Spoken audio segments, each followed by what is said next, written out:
Welcome to Politics Done Right. I am your host, Egberto Willies. This is a progressive program that will take the mystery out of politics.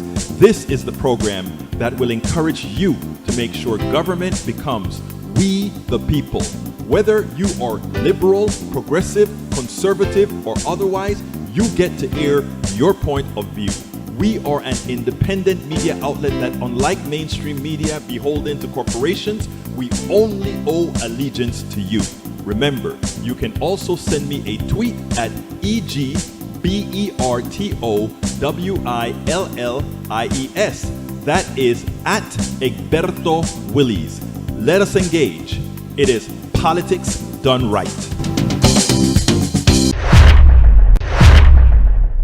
Well, folks, welcome to one more edition of Politics Done Right. I'm Egberto Willies, your host. Thank you so kindly for being part of the show. Welcome aboard, everybody. Michael Rudden, AVQ, welcome aboard, folks. All right, let's go ahead and get started. What is the program going to be about today? Again, Senator calls out Evangelicals on COVID. Seth David Radwell on American Schism. And Psaki v. Doocy. That's what we're going to talk about today, but let's go ahead and get started real quickly. From Michael Rudden, writes that moment, Joint Chiefs Chairman feared Trump was laying the groundwork for a coup, which he was. We came so close to losing our nation on January 6th. What stopped that from happening? First and foremost was Trump's incompetence being the hallmark of his term in office. Second was our military generals recognized Trump for the fascist he was. They knew what would happen if he gained control of the military, and they prevented such an outcome from happening. True patriots to country, not party. Also from Michael Rudden, by 2070, more than 3 billion people may live outside the human climate niche. If we don't act now to curb climate change, we may be faced with the migration of a third of the world's population. I've read that before. Climate study essentially predicting our civilization's demise. This is far worse than I ever imagined. There is a distinct possibility that we are going to see 3 billion climate refugees by 2070. I can't even imagine what that's going to look like or how our civilization can cope. We could not cope with a migration of 3 billion people. More than likely, you'll have a whole lot of dead people. No doubt about that. Over the coming 50 years, 3 billion people are projected to be left outside the climate conditions that have served humanity well over the past 6,000 years. Absent climate mitigation or migration, a substantial part of humanity will be exposed to mean annual temperatures warmer than nearly anywhere today. 3 billion people will be exposed by median average temperatures of 29 degrees C, a situation found in present climate only in 0.8% of the globe land surface, mostly concentrated in the Sahara, but in 27 projected over 19% of land. I don't remember, Michael Rodden I don't remember if it was British MCP or E2247 who found this study during yesterday's show, but you found something crazy. I can't even deal with it. It's just too much. Rudden, we're going to get the job done. In 1972, MIT study predicted that rapid economic growth could lead to societal collapse in the mid-21st century. A new paper shows we're unfortunately right on schedule. We know about this for quite some time. The capitalist model of infinite growth on a finite planet is impossible. How many times have we spoke about that? The problem with capitalism is it's the market and all of that is a gambling casino predicated on constant growth, not steady state growth. Every equipment, everything machine requires steady state. That is a position of perpetual existence. But if you're talking growth all the time, growth is, if you're doing a percentage all the time, it goes on exponentially, brothers and sisters, so it's not possible. All right, let's see, E2247, hello relatives. Biden both groom Harris and explain child tax credit in major speech. There was a very good speech. I listened to it. I think that is what keeps the Democrats in power. Because at this point, you just have to make tapes of McConnell's talking about giveaways and say, okay, you've got your $300 a month from things that from the system that hasn't paid you well for decades. Now McConnell, if he comes into power, if the Congress goes to Republicans, you lose all of that. And I love the way they did it. It needs reauthorization. So excellent. They can make their point. Jessica Taylor, welcome aboard. Welcome aboard. Let's see what else we got here. All species have an environmental niche. Humans not likely to be an exception. For millennia, human lives mostly between 11 and 15 degrees C. Got you. Okay, folks, let's go ahead and get started. What I'm going to do is I'm going to start with the interview today, and then we'll move on to all the other clips that I have. So let's go ahead and get started with Seth, and we'll move on thereafter. Welcome to one more edition of Politics and Random. Egberto Willis, your host. Today we have a very special guest. Seth David Radwell is the author of American Schism and an international known business executive and thought leader in consumer marketing. He previously served as president of eScholastic, the digital arm of the global children's publishing and education company, and as president of Bookspan Bertelsmann, where he developed book clubs for diverse readership, Black Expressions, and Mosaico, in addition to overseeing all editorial marketing, media, and digital functions for many other iconic brands. He holds a master's degree in public policy for the Kennedy School of Government, Harvard University, and Bachelor of Arts degree summa cum laude from Columbia Columbia University. Currently divides his time between New York, Los Angeles, Paris. How you doing today, Senor Seth? I am thrilled to be with you here. I'm doing very well. Thank you so much for having me. Well, look, look, just the title of the book, man, American Schism. Come on, you have to like it. But anyhow, what, you talk about there being two Americas. What are we talking about? Because we know that, but a lot of Americans, a lot of people want to kind of say that that's not a reality. Explain. Well, so of course, there is a tremendous American divide today, as we all know. But I feel that the current dialogue and the current approach to understanding it is actually misinformed because we're caught in two bubbles. I mean, one we hear about all the time, Egberto, is our partisan bubble, that we're getting news from one source and there's no more kind of Walter Cronkite news that's objective. But there's another bubble. The other bubble is a time bubble. We think that we're so unique, but the truth is that the political divisions in this country are not new. They've existed for our entire history. So my mission on this research project was to do an investigative tracing, to take our divide and understand it back from the founding of the country and how it's evolved over the centuries. And that's exactly what I did in American Schism. I go back to the founding where there was a major disagreement, a kind of a break in views between two Enlightenment schools, what I call the moderate Enlightenment and the radical Enlightenment. And I'll tell you more about that in a minute. The point being is that the antecedents for what we see today, the rancor and the acrimony, go back to our founding.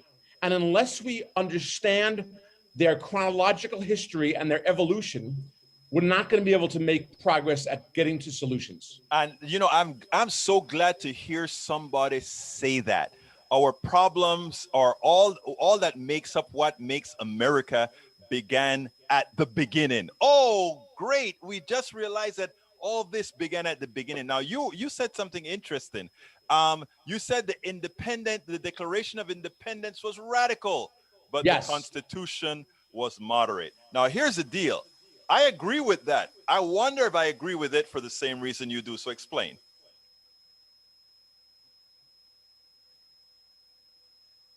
Okay. Well, one of the things the book does, after laying out this radical moderate split, it then analyzes our history through 6 discrete periods using that as a lens. So you bring up a great one, which is the first major one. The radical nature of the Declaration states that all men are created equal and are endowed by their creator with inalienable rights. That is a radical statement that comes from Thomas Jefferson's pen, which is ironic in its own sense, which we can get into later, but which comes out of the French Enlightenment and the notion of the notion of a republic, the social contract requiring an egalitarian form of government of the people to be just.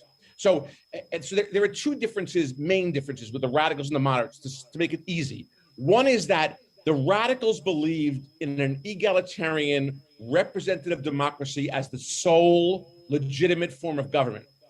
And the second thing is that the radicals believed there needed to be a strong separation between church and state.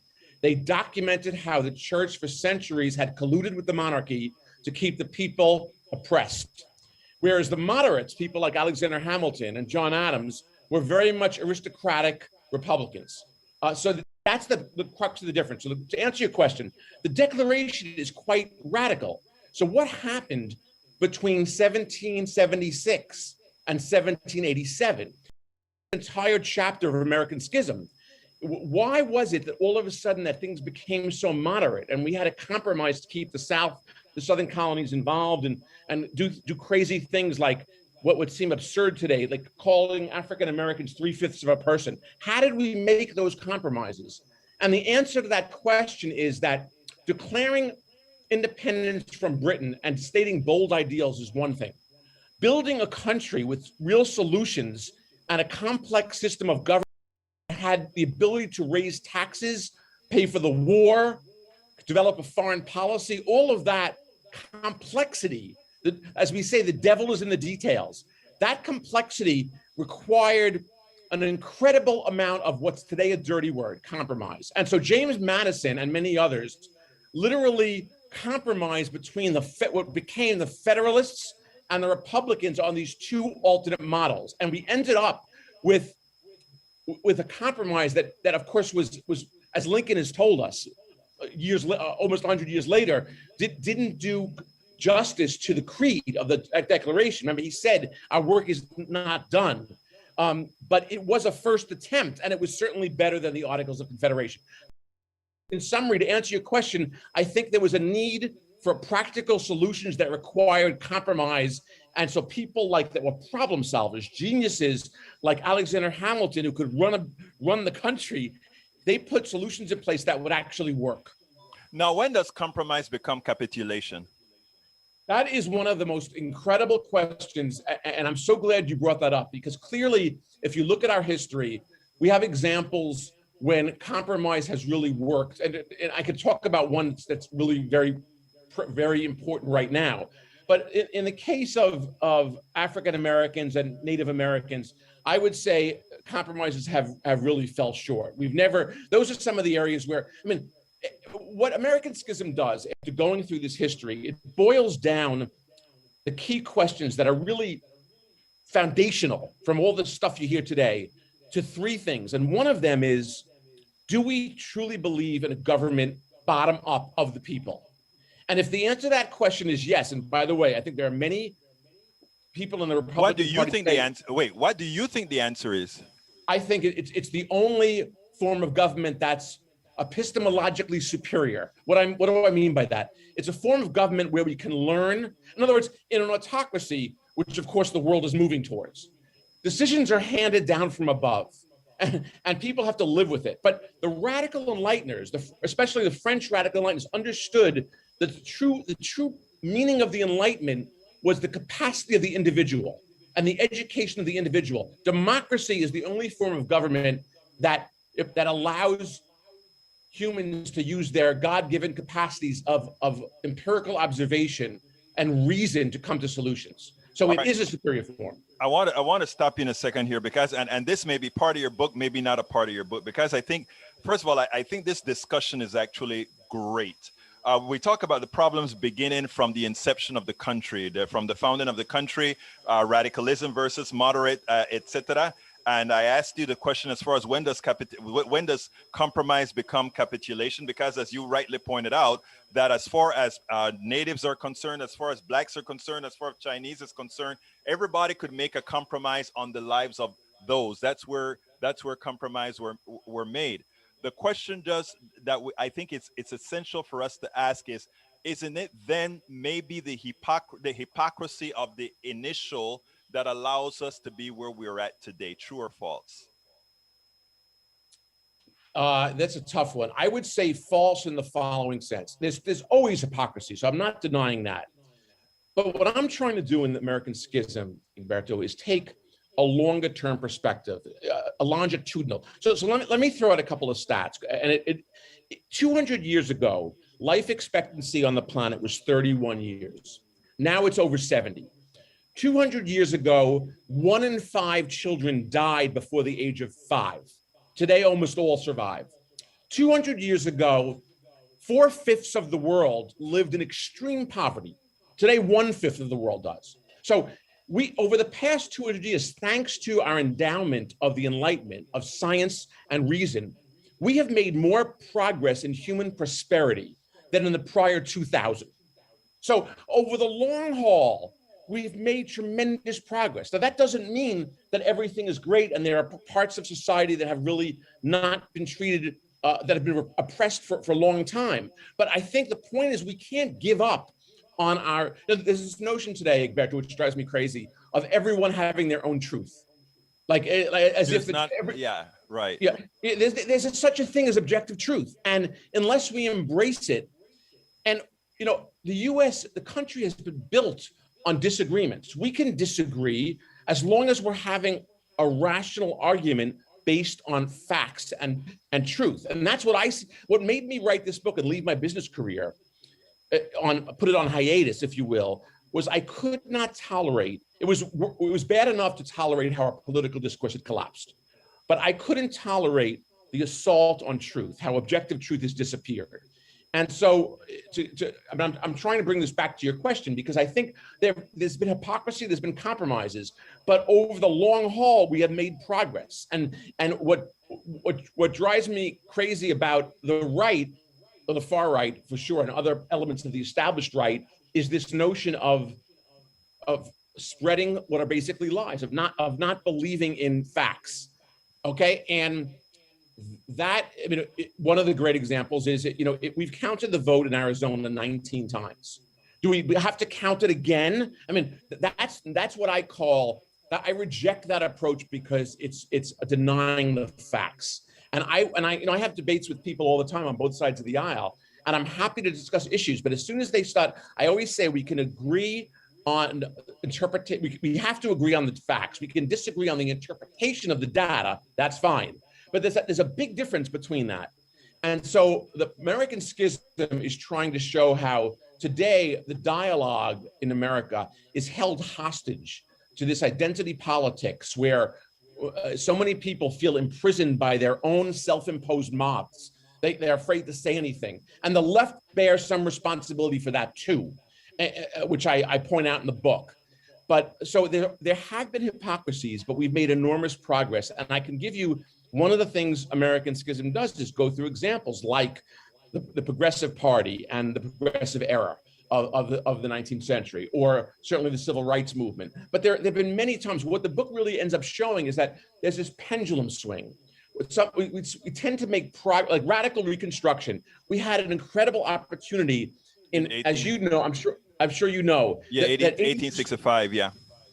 But in the next couple of elections, Egberto, 85% of Southern African Americans were registered and were voting. Right. And then fast forward 15 years, but thanks to the Ku Klux Klan and everything else, 5% were. So we had this pendulum swing where we seem to make progress and move towards a more egalitarian, embracing notion that fulfills the creed and the Declaration.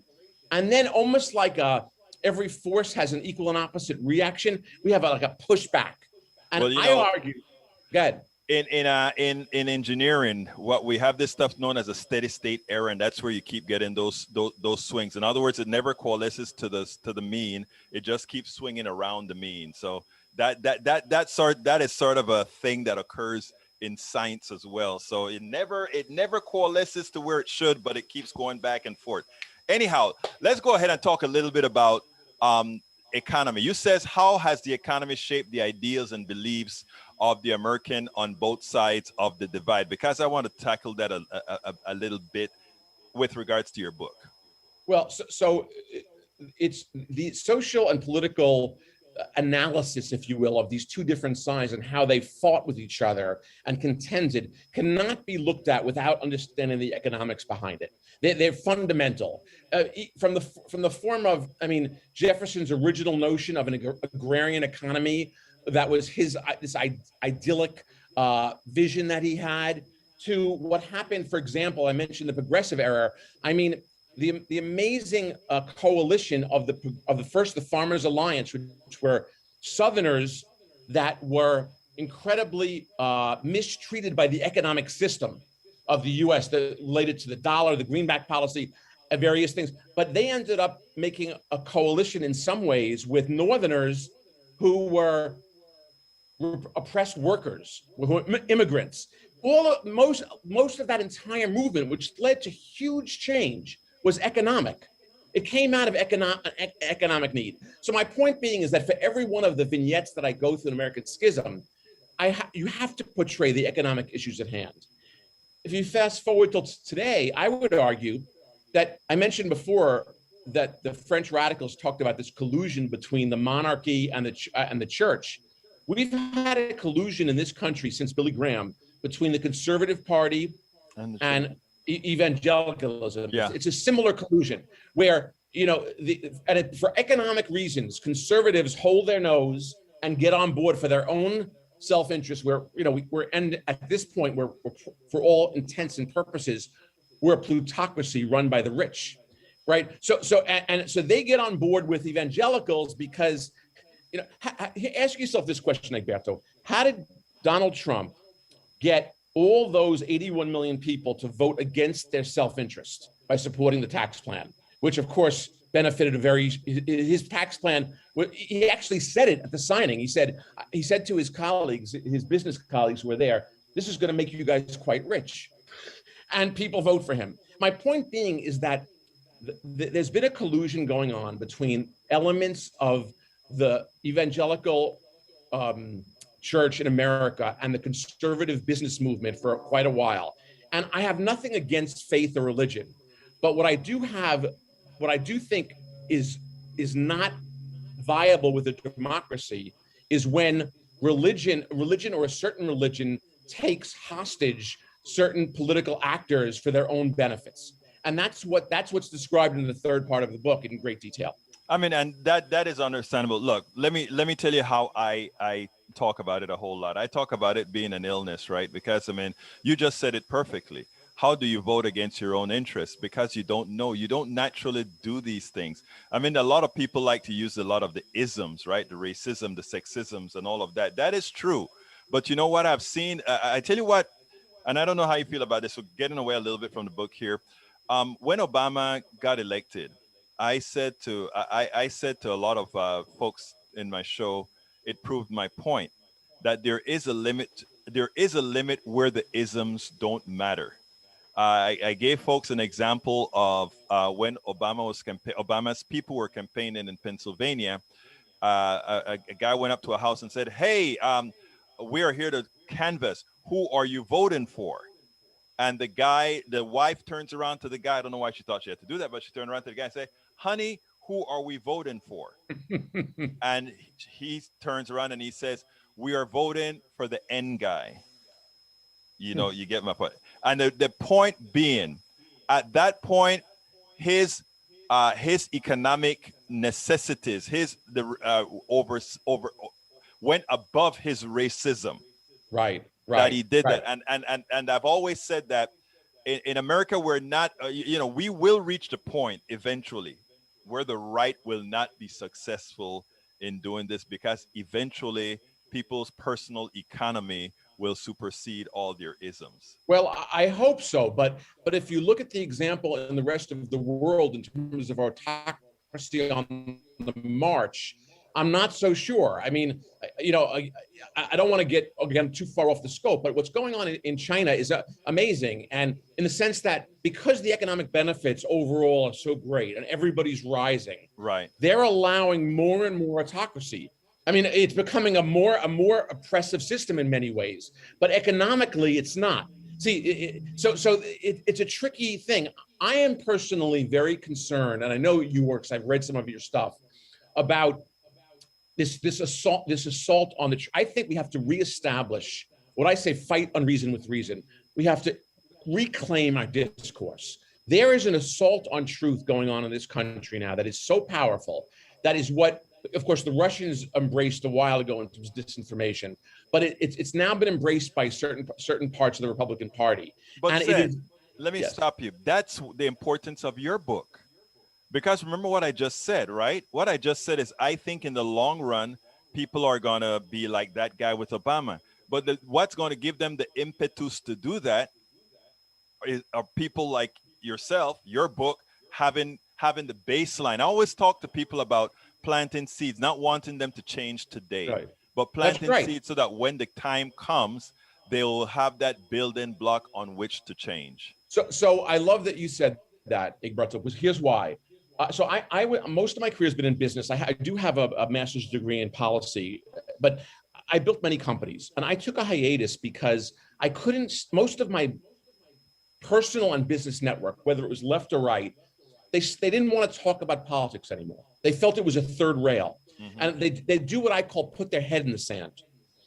And I don't think you change people overnight, or even maybe over a while.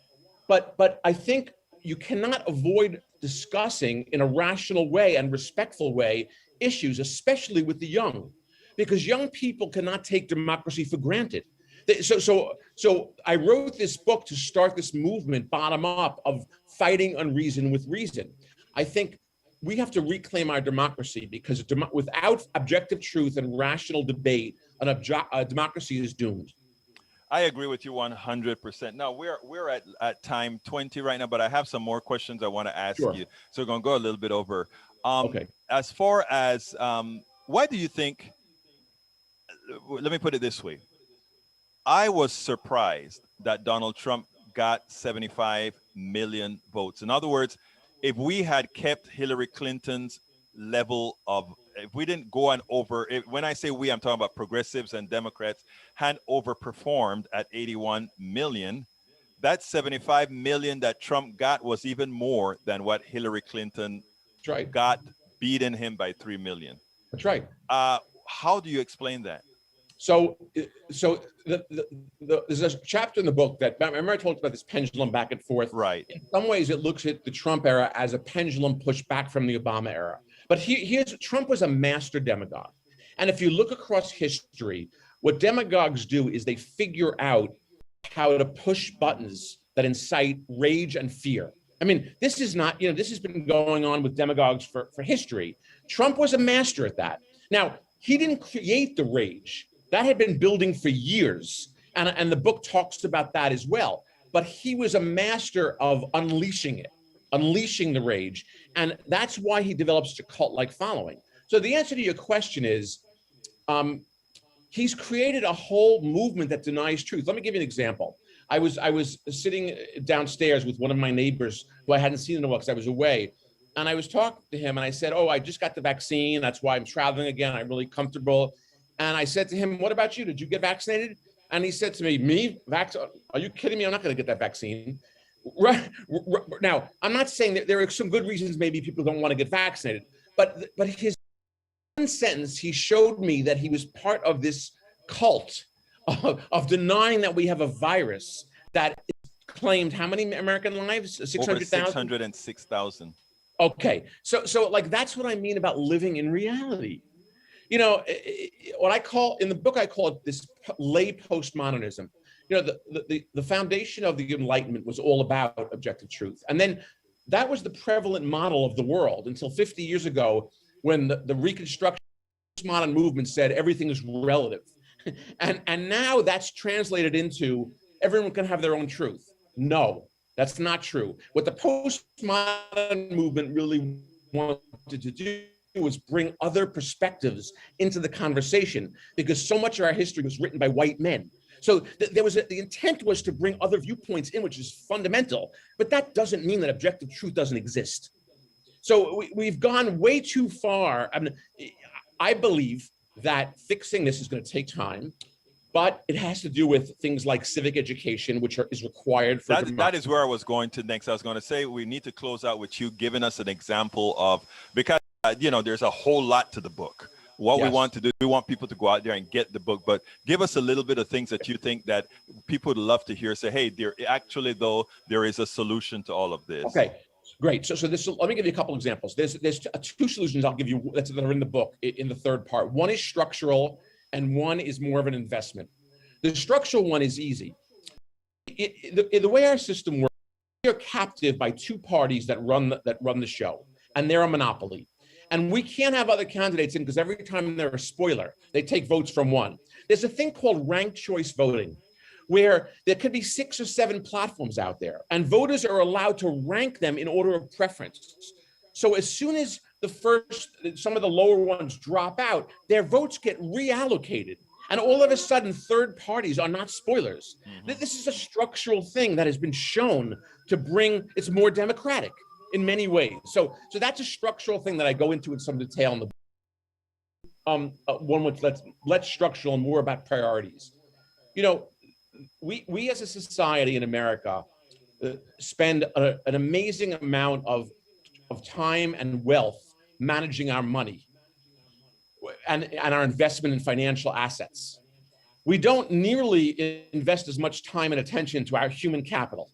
If we need to make a significant if we don't realize that what's going on in the world with China and Asia, if we don't re-embrace investment not only in STEM, science, technology, math, but also civic education about what it means to be in a democracy, as Daniel Allen from Harvard has pointed out, we are not going to be able to compete. So what I'm saying is that's about a priority. We have to shift our gears and realize that not only has education become wildly unequal in access, the actual topics that we teach our children have moved away from debate, analysis of opinions, the ability to objectively receive information and weigh evidence.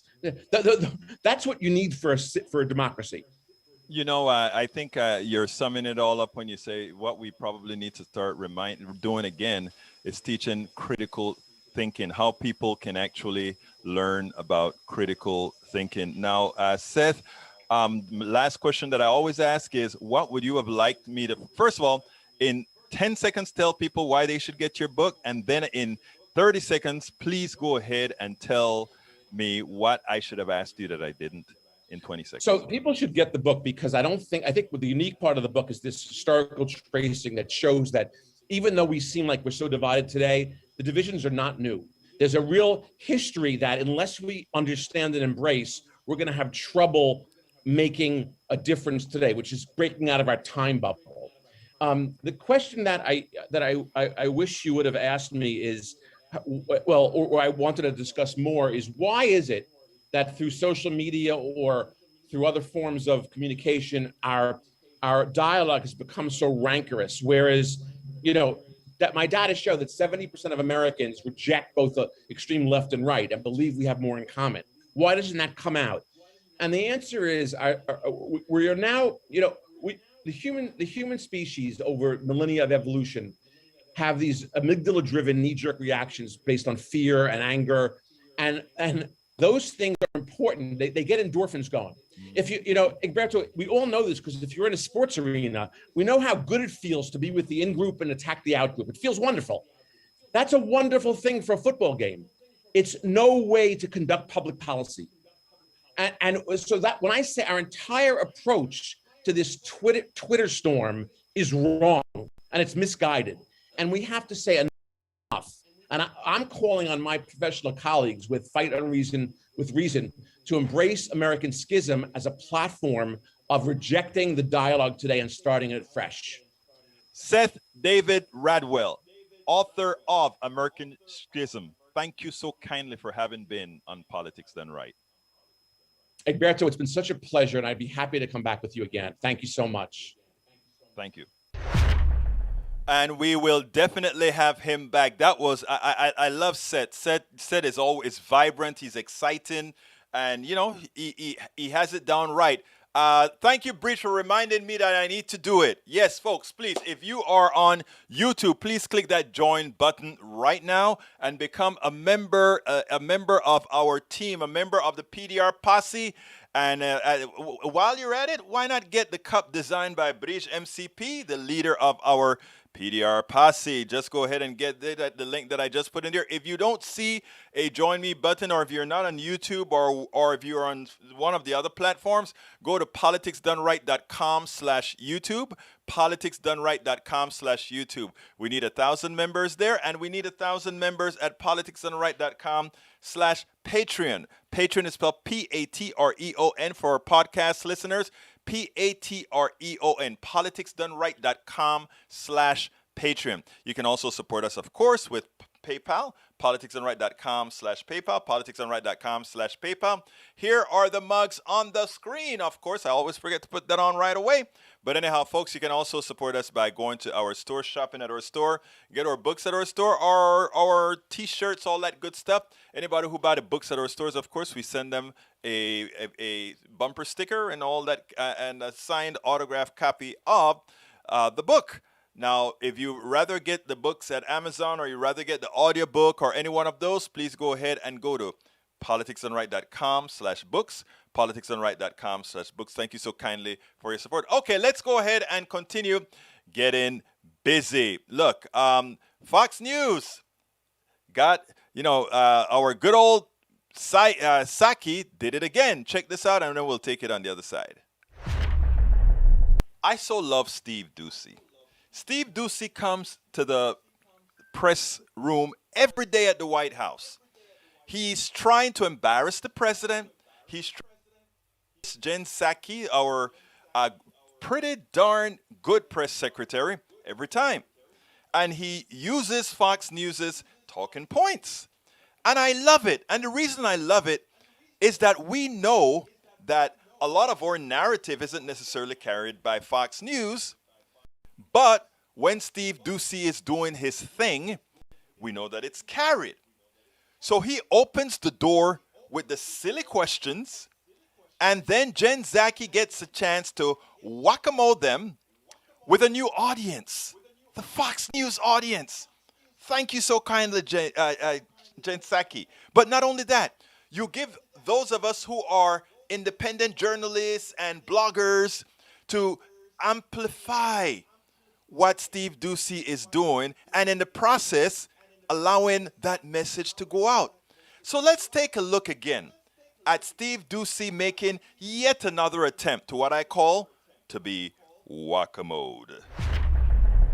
Thank you, Jen. About voting rights and these Texas lawmakers who have come to Washington, do you know any examples from his 36 years in the Senate that Joe Biden just hopped on a train and left town to avoid a vote that he knew he was going to lose? Welcome back. Look, I think that the president's view is that these Texas legislators were making a statement through action in opposition to efforts in their state to oppose restrictions on people's fundamental rights and their rights to vote in their state. That is why they departed. The vice president met with these legislators yesterday, and the president, I should say, certainly applauds their actions and their outspoken opposition to states to efforts measures in their state. And maybe it is funny to think about it that way, but the president is talking about this as the most serious assault on our democracy. I don't think anything about this is funny. I think what is important to note, though, here is that there are 28 states, including Texas, where there are laws in process to make it harder to vote, and it requires bold action. It requires bold voices to speak out against that and make sure people understand their rights. That's exactly what's happening here. So does the candidate, who's now the president, who told people he knew how to make deals with Republicans, he's meeting with Republicans today, does he think that the best way to prevent something bad from happening, that he thinks is bad from happening in Texas, is for these lawmakers to be hiding out in a different state, or for them to go back and sit down at the table? The president fundamentally believes you should work together in areas where you can find agreement, as he is on the bipartisan infrastructure framework that is going to help rebuild roads and rails and bridges around the country, and also that you should be outspoken where you have concerns about affronts to democracy. That's what he did yesterday, and that's what these legislators are doing now. I want you to see, he opened the door. He opened the door for her to talk to his audience, for her to speak a little bit of sense to their audience. Well, the president did what he needed to do. Where he sees that democracy is at risk, hey, let people react to democracy being at risk. And he even gave her the open door to say, we are working on infrastructure for you people. So every time Steve Doocy tries to do a gotcha, her comeback is always, guess what? Listeners of Fox News and Steve Doocy, here are the answers to ridiculous questions, and here is the sensibility, what is occurring sensibly by or through our administration. Thank you so kindly. So if you want to know why I love to blog about Steve Doocy's interaction with Psaki, one, it's funny. But most importantly, it gives us an audience that's out there to hear stupidity relative to what's really happening positively for the people that are listening to this guy. And you know what? The good thing about Jen Psaki is she's always able to put some of the policy that's going to be beneficial to those people listening out there as well. So that she's not just answering the ridiculous question, she's actually framing the ridiculous question with what we're going to be doing for you. Yes. And there is your thing, Senor. It's outrageous that they obstructed voting on our bill designed to obstruct voting. Oh my God, can't believe it. I can't believe it. Lee Grant, Egberto, that's Peter Doocy's, that is Steve Doocy's dad. That is Steve Doocy's son. Yeah, you're right. Michael Rodden, I'm with you. Need to watch this a second time. There's just too much info taken in during one viewing. Egberto, put it up a keeper today. Actually, I already have it separated, and I put the link in, but right in the blog for the post, you can find it there. On screen now. Okay, let's see what else we got. Egberto, we got Lee Alexander. Welcome aboard, brother. Only the very wealthy enjoy a democracy because political bribery has been made illegal by the Supreme Court. Yes, it is called not only Citizens United, but it's also called McCaskill and a few other Supreme Court decisions that just about gave carte blanche to all the rich folk. Anyhow, let's see what else we got here. Michael Rodney says, no, I put that one up already. British MCP Court, the SLP. Look at the image on the posting. I think I saw something from Bruce. Let's see. You cannot, this is Lee Alexander, you cannot have any form of democracy without a well-educated population. We live in an oligarchy with the bare forms of democracy. Very prescient point. Very prescient point, Lee Alexander. Let's see who else we got here. Para ver, estoy subiendo. Radwell's comments are pretty good, but the elephant in the room is the dysfunctional theology on which the invasion of non-European lands was launched, aka the doctrine of discovery. There goes E2247, prescient. All right, let's see. Michael Rodney says the customization of social media bubbles has led to widening division. I've seen a lot of memes where the left attacks right and right attacks left. These memes rarely offer a nuance. I'm glad you put that out there. That's why I engage everybody, because there's always nuance to look at, brothers and sisters. Always nuances to look at. Let's see what else we got here. Boomer U. I'm scared about Boomer U. River keepers groups can do amazing things and may be of interest, local yet connected. All right, Boomer U. I like that. That actually sounds pretty good. All right, Suckle of AP, probabilistic forecast for 21st century climate based on uncertainties in emission without policy and climate parameters. I saw something from Bruce. Oh, there we go, Bruce. Jesus would not have joined the major Christian faiths, from Bruce Pollard, as well as Canada should keep their tar sands in the ground. Absolutely not, because it's there, mean it must be used. Exactly. Thank you, Bruce. Very prescient. Exactly. Let's see if Dalia Lugo, my Republican former in-laws, love to bash me. Don't worry, give them love. Nanette Bird Smith, welcome aboard. Who have I missed thus far? I like to salute my peeps.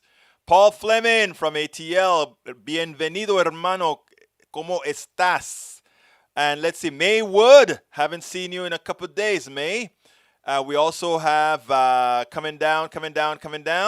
Cheryl Fleming, welcome aboard. Imagine you're Paul Fleming's wife or daughter. I am just making assumptions because you said ATL checking in. I know somebody's going to correct me pretty soon. All right, who else we got here coming down? Boomer, I will walk on a third rail, won't ask you to. Look, let me tell you something. What we're doing here is important. Let's see, Berto Willis, didn't TX GOP pass the law? The Senate did, but the House cannot because the House they don't have quorum. Bruce Pollard said, we need a truly progressive party. Is there one that will help us improve our world? No. What we have to do, Brother Bruce, is we have to infiltrate the most likely party that we can turn into a progressive party, and that happens to be the Democratic Party. Long time ago, I went ahead and I said, become precinct chairs and do all those different pieces until you are able to run the party not only externally but internally. So that's what we're doing. That's why I became a precinct chair. That's why a lot of other people became precinct chairs. And Bruce, I don't know if you're a precinct chair or whether your particular precinct has a chair already, but I know there are probably 500 chairs missing in the Harris County. I'm pretty sure you could be one, my brother. Carl Cox, money buys influence in the courts, including the U.S. Supreme Court. Absolutely so. All right, let's go ahead and play the other video. This one here is the author that says, El Señor, well, I'll tell you. Here you go. Michael Wolff, author of The Landslide. He wasn't kind to the president again. And what he had to say about the president's mental state is astounding. I want you to listen to this, and then we'll go ahead and take it on the other side. Michael, final question, and it kind of intersects with inside the journalism beltway, where you and I have resided for quite some time. Did you learn anything that came close to tempting you to raise your hand and tell the nation or the wider world, because the malfeasance you ran across was outrageous enough, big enough, impactful enough to even violate a author confidentiality agreement? Well, what I know is in this book, and I would say I wrote this book in just about 3 months. So I rushed this book. I rushed through this book first because I've had quite a bit of practice now writing books about Trump, but also because I thought that this was incredibly important for people to know that the President of the United States, and let me be very specific about this, the President of the United States is deranged. I know a closing quote when I hear one, and that was it, from the author Michael Wolff, the author of this book, Landslide, The Final Days of the Trump White House. Now, the reason that I wanted to put this out there, even though I think many of us have already come to the conclusion that the past president, El Señor Trump, was deranged, but to see and watch Republicans kowtow to this president, somebody that is deranged, to see them appease him, to see them try to not make him upset, it's kind of curious to me, because they're playing a dangerous game. I understand that they want to make sure that this deranged ex-president doesn't go and get the Republican base in such a frenzy that if people piss him off, he just say, guys, don't vote, or guys, don't vote for any Republican, and then the Trump zombies abide. So I think they're buying time. They're hoping that if they give him some time, they can win 2022. And just maybe they can string him along a little bit longer and win 2024. But even if they just win 2022, by then they would have corrupted government so much so that winning 2024 and for the foreseeable future is likely a foregone conclusion. But here's the caveat. With all this information coming out on him now, with the possibility that this guy, as we're seeing right now, is so much more crooked than we even could have surmised, aren't they playing with fire? I mean, you're going to keep the cult, but still the average American citizen is still an American. And I think there's a particular limit to be pushed. I think that is the reason why we have to remember to always continue engaging all our people. Everybody. I don't care ideology or whatever. Because you know what? In the long run, it's worth it. It's going to be worth having these people who are still kind of Trumpsters. It's going to be just necessary to give these people a place to land. And you don't have to make this a sentimental thing. Just remember this. We need more than 50 plus 1 to govern. And it doesn't matter that you don't like someone too much. It doesn't matter that you cannot fathom the ideology that they have. From a political standpoint, we need all the allies we can get. So when I hear this guy reiterating the derangement of the president and the possibility that more comes out between now and when people's minds are cauterized on 2022, stay tuned. I think there's a lot more coming. All right, folks, I have to do another video real quickly, and we're short on time, so let's go right into Senator McCaskill, and then we'll come back. The death march in red states has begun. Many are following their conservative brethren and not getting vaccines because somehow it is messing with your freedom. Somehow it is not all that bad. Well, you know, I want you to listen to Claire McCaskill because finally somebody is going to hit those who need to be hit, like the Evangelicals and specifically the GOP in their state. Check this out, and then let's go ahead and take it on the other side. Claire McCaskill, we careen into a domestic topic that you're familiar with, and that is the spike in virus cases in your home state of Missouri. Does this necessarily have to do with its color on the political map? Is this anti-vaxxing come home to roost? It has. And it's the abject failure of the leadership, political leadership of the state, which is now dominated by the Republican Party. The governor, all of the statewide elected officials, except one who's a Democrat. And this is happening. Brian, you know this part of my state. You used to hang out there many years ago. But we're talking about Southwest Missouri. And I would say we've talked a lot about pop stars and community leaders. I don't need to tell you that maybe the most important people that need to do some soul searching and read some of the New Testament are the evangelical ministers that are sprinkled throughout the states that are having problems with accepting the vaccine that Trump not only developed, but he took. This was Trump's vaccine until he left office.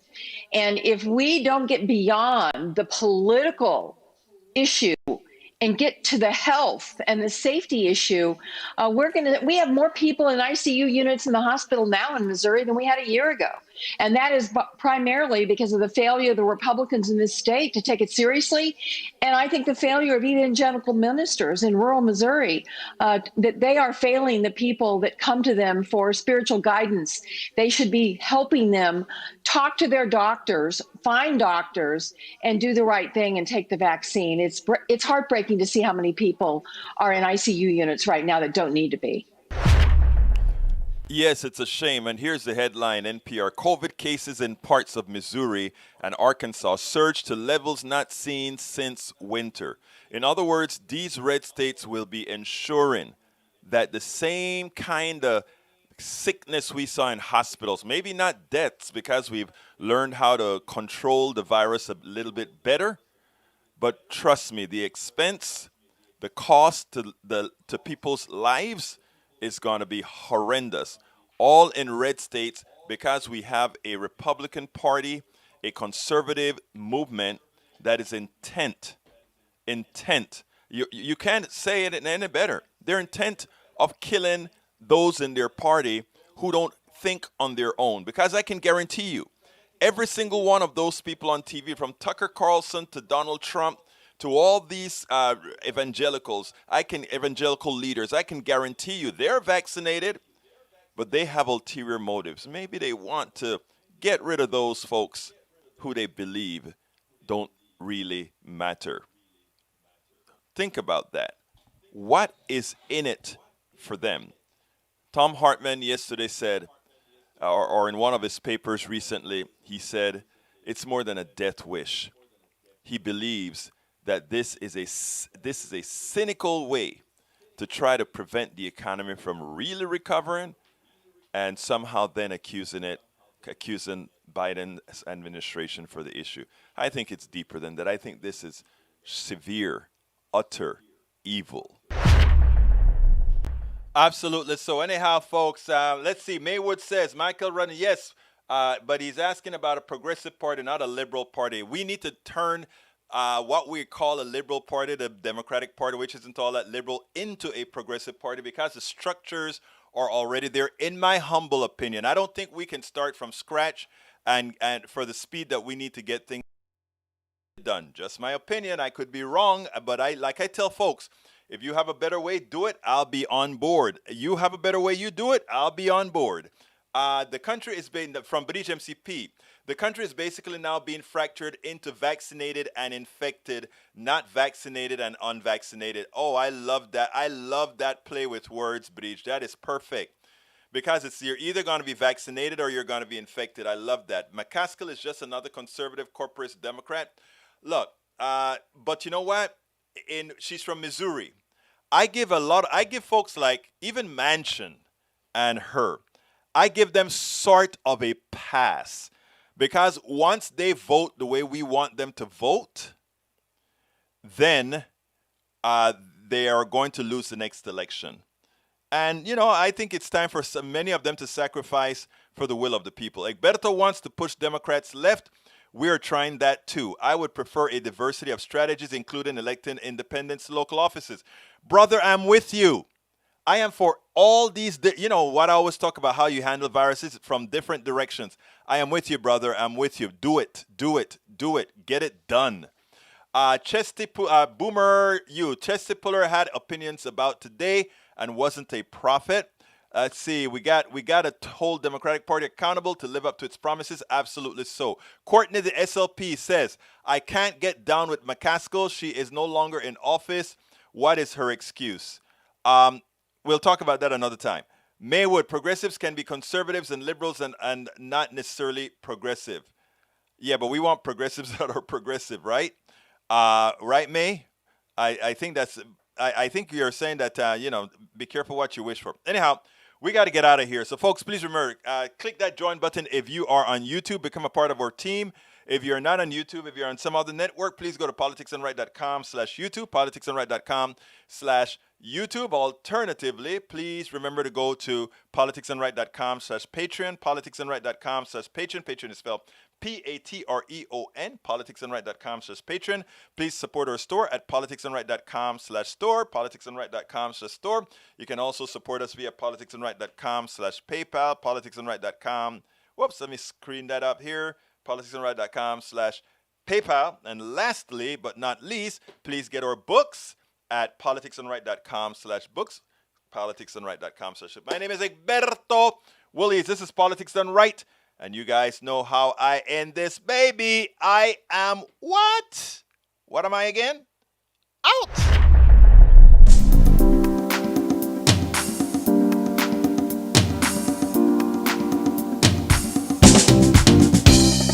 Welcome to Politics Done Right. I am your host, Egberto Willies. This is a progressive program that will take the mystery out of politics. This is the program that will encourage you to make sure government becomes we the people. Whether you are liberal, progressive, conservative, or otherwise, you get to air your point of view. We are an independent media outlet that, unlike mainstream media beholden to corporations, we only owe allegiance to you. Remember, you can also send me a tweet at EGBERTOWILLIES. That is at Egberto Willies. Let us engage. It is Politics Done Right.